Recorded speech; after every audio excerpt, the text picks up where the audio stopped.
जयपुर के एक शांत मोहल्ले में स्नेहा की कहानी शुरू होती है। स्नेहा एक साधारण लड़की थी जो अपने परिवार के साथ खुशहाल जिंदगी जी रही थी। एक दिन उसने अपने नए पड़ोसी रोहन से मुलाकात की। रोहन एक रहस्यमयी लड़का था जो उनके मोहल्ले में रहने आया था। उसकी आंखों में एक अनकहा दर्द छुपा था जिसने स्नेहा को उसकी ओर खींचा। स्नेहा और रोहन के बीच दोस्ती होने लगी।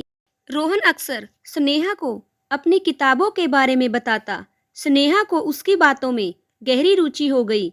धीरे धीरे रोहन ने उसको अपनी जिंदगी की दुख भरी कहानी सुनाई।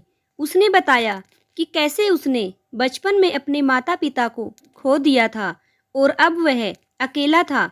रोहन की कहानी सुनकर स्नेहा ने उसे अपने परिवार का हिस्सा बना लिया। उसने रोहन के दर्द को बांटने का फैसला किया।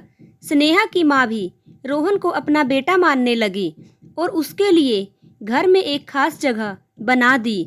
समय के साथ स्नेहा और रोहन के बीच का रिश्ता गहरा होता गया। दोनों ने एक दूसरे के साथ अपने सुख दुख साझा किए। लेकिन फिर एक दिन एक बड़ा रहस्य खुला। स्नेहा को पता चला कि रोहन के माता पिता वास्तव में जीवित थे और उसे बचपन में अपहरण कर लिया गया था। यह सुनकर स्नेहा हैरान रह गई। उसने रोहन से बात की और सच्चाई जानने की कोशिश की। रोहन ने स्नेहा को बताया कि उसके असली माता पिता उसे खोज रहे थे। वह इसके बारे में कुछ नहीं जानता था। स्नेहा ने रोहन को उसके परिवार से मिलाने का निश्चय किया। उसने रोहन को समझाया कि अपने असली माता पिता से मिलना उसके लिए कितना महत्वपूर्ण है। इस कहानी में यह मोड़ स्नेहा के लिए बहुत कठिन था क्योंकि उसने रोहन को अपने दिल के करीब माना था। रोहन ने स्नेहा के साथ मिलकर अपने परिवार से संपर्क किया। उसके माता पिता ने रोहन को गले लगा लिया और अपने बेटे को पाकर बहुत खुश हुए। स्नेहा ने रोहन को उसकी खोई हुई पहचान वापस दिलाई। स्नेहा और रोहन ने अपने अपने रास्ते चुने, लेकिन उनकी दोस्ती की यादें हमेशा उनके दिलों में बनी रही।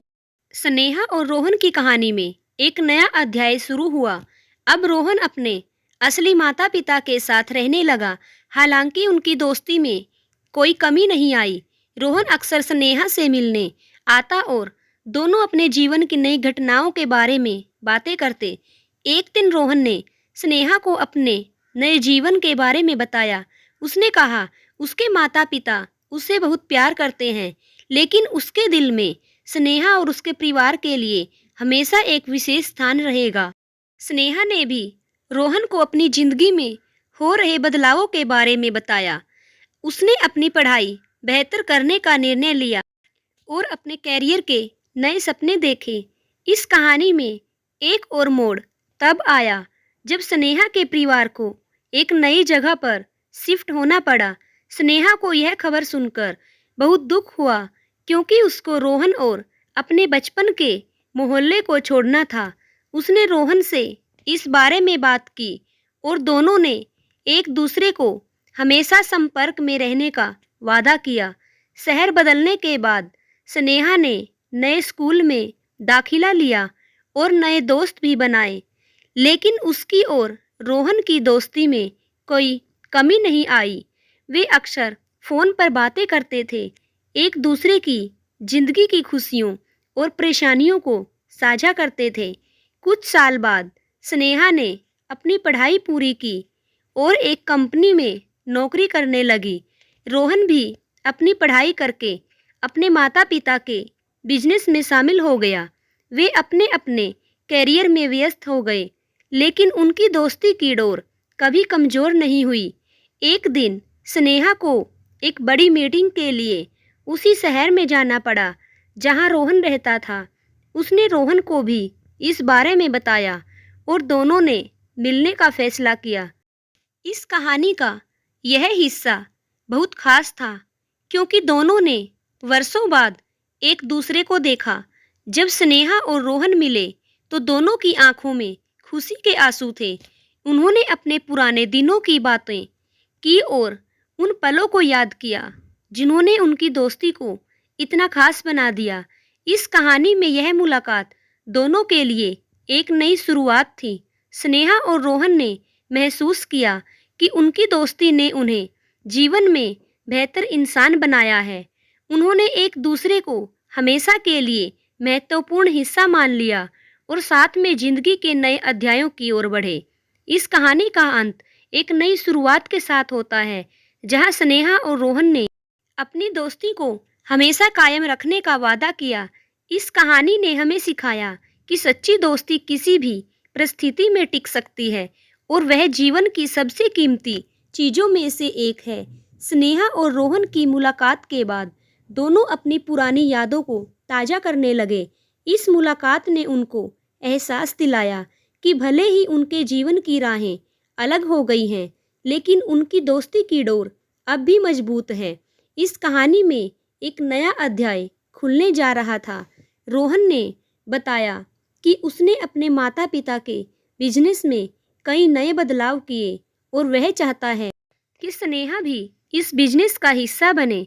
स्नेहा ने इस बात पर विचार किया क्योंकि वह रोहन के साथ काम करने का मौका नहीं गंवाना चाहती थी। उसने अपनी नौकरी से छुट्टी ली ताकि वह रोहन के साथ काम कर सके।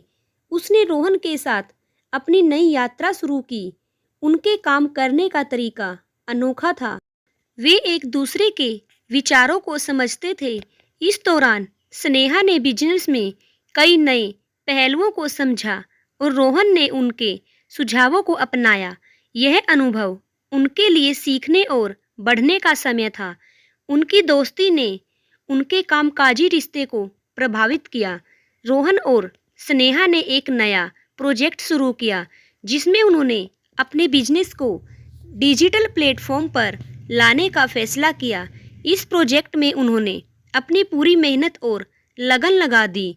इसके तहत उन्होंने एक ऑनलाइन पोर्टल भी बनाया जो कुछ ही महीनों में सफल हो गया।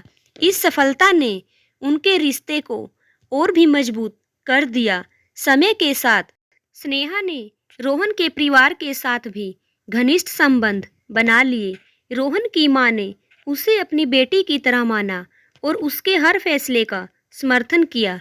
स्नेहा ने भी उन्हें परिवार का हिस्सा माना और उनके साथ समय बिताने लगी। स्नेहा और रोहन के परिवार एक दूसरे के साथ घुल मिल गए, लेकिन हर कहानी में एक नया मोड़ आता है। एक दिन रोहन के परिवार को एक बड़े बिजनेस के लिए विदेश जाना पड़ा। यह एक सुनहरा मौका था। इसका मतलब यह था कि उन्हें वहाँ कई महीनों तक रहना होगा। रोहन ने स्नेहा से इस बारे में बात की और उसे उनके साथ चलने के लिए कहा। स्नेहा के सामने एक बड़ा फैसला था। स्नेहा ने इस प्रस्ताव पर गहराई से विचार किया। उसने रोहन के साथ विदेश जाने का फैसला किया। यह निर्णय उसके लिए आसान नहीं था, लेकिन उसने अपनी दोस्ती को प्राथमिकता दी। उसने अपने माता पिता से वादा किया कि वह उनसे संपर्क में रहेगी और जल्द ही वापस आएगी। विदेश में दोनों ने अपने प्रोजेक्ट को अंतर्राष्ट्रीय स्तर पर विस्तारित किया। इस अनुभव ने उनकी दोस्ती को और गहरा कर दिया और दोनों ने शादी कर ली। अब उनकी दोस्ती एक रिश्ते में बदल गई है।